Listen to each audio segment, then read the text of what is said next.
السلام عليكم ورحمة الله تعالى وبركاته. مركل كسود هذا جنل كيجا أسد دار وجنا شن اللواتن سيابود النفط هذا كل رجلين كرتو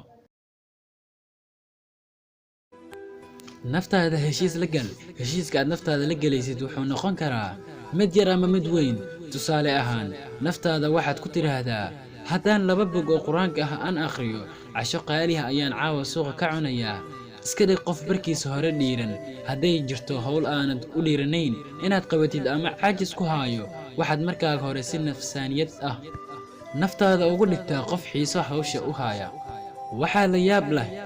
isla daqiiqado gudahooda niyadaadu way isbedelaysaa oo xiiso ku galaya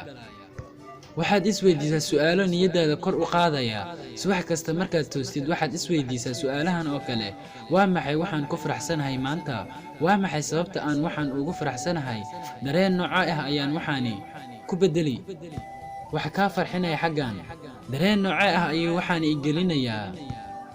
waa muhiim inaad dareento sida uu ku dareensiinayo markaan ka fikiro siiba su'aasha u dambaysa waxa igala dareen farxad badan ha isku soo koobin su'aalahan oo kaliya ka fikir qaado kadibna su'aalo noloshaada ku saabsan oo ku farxad gelinaya ama ku xiiso gelinaya isweydiis wax kasta yeelo hadaf sareeya waa inaad yeelataa hadaf weyn iyo hadaf cayiman hadafka sareeya wuxuu naftaada gelin karaa dhiirigelin badan siiba markaad maalin kasta in yar hadafkaaga in yar u jirsato waxaad ka bilaabdaa wax yar kadibna hore u soco waxaad ka bilaabi kartaa oo kaliya inaad miiska aad wax ku akhrinaysid iska habayso ama masaxdo ama aad agagaarkaaga iska nidaamiso markaad intaad qabatid waxa ku helaya dareen ah inaad wax qabatay kadibna hore ayaad ugu socon kartaa ama hawshaada u gudo kali kartaa hawshaada inta ugu culus ama ugu adag ka bilow markaad isdhaafsiisid ama qabatid hawsha ugu culus ama ugu adag aad maalintii leedahay isla markiiba waxaad dareemaysaa in maalinka uu fududaaday waqtiga qaado markaad hawsha bilaabaysid xaggaada hawshaada si degdeg ah ama qabqab ah ugu bilaabi lahayd waxaa qurux badan inaad waqtigaaga ku qaadatid iyo si xasilooni inta hore kadibna aad xawaarahaaga kordhisid